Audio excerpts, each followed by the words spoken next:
Bismillah ar-Rahman ar-Rahim. Assalamu alaikum wa rahmatullahi wa barakatuh. Ramadan Mubarak. Mike brought up something really interesting when we were talking about AI, and he said, everyone talks about it as artificial intelligence, but what about artificial Iman? Yeah, I think that the reason it came up is we see it so much in the community, right?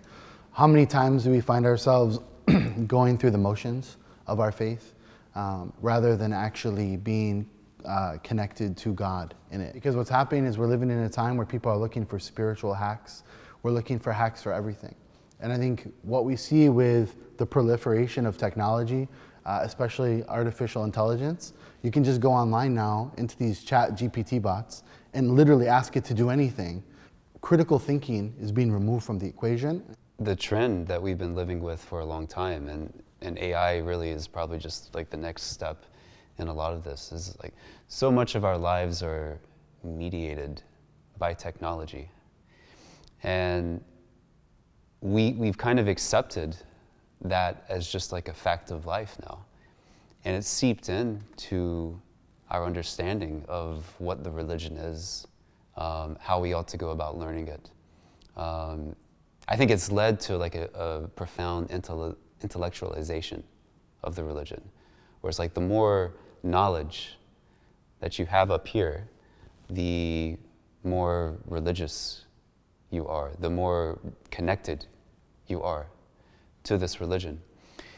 And we know, of course, that this religion was always handed down person to person. That's what the concept of isnad is, silsila, like authenticity for us comes through a connection of human hearts. And we lose that if we sort of hand over our process of discovering Islam to AI or Sheikh Google or whatever the case may be.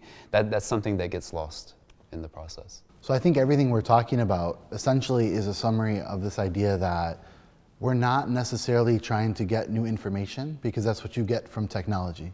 You get information. What we're talking about is an experience. And experiences are actually shahada moments, especially when you experience the closeness of God.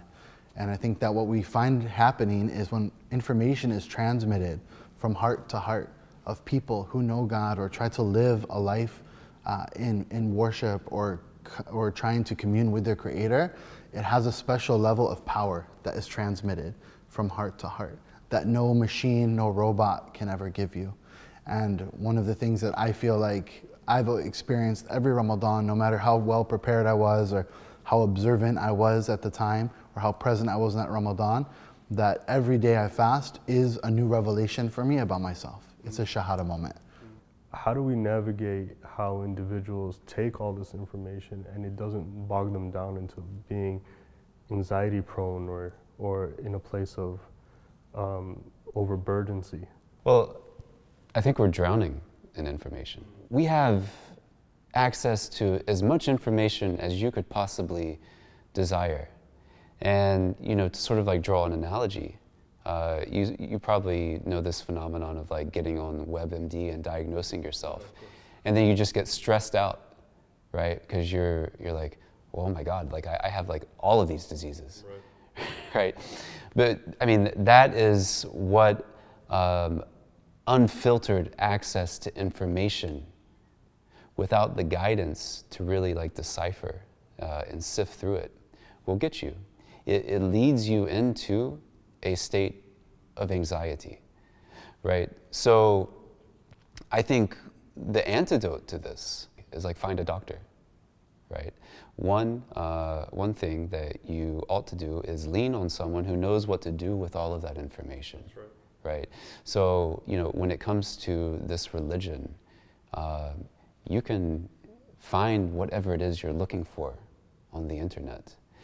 But when it comes to actually applying that information to your life, putting it into practice, finding a teacher who has done this successfully already and who has successfully guided other people to doing the same is what you ought to seek out. And the second thing is when you get the medicine, you ought to take it, right?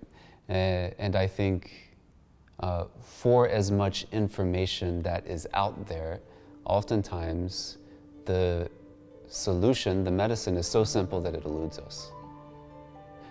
Fast the month of Ramadan. It's a medicine.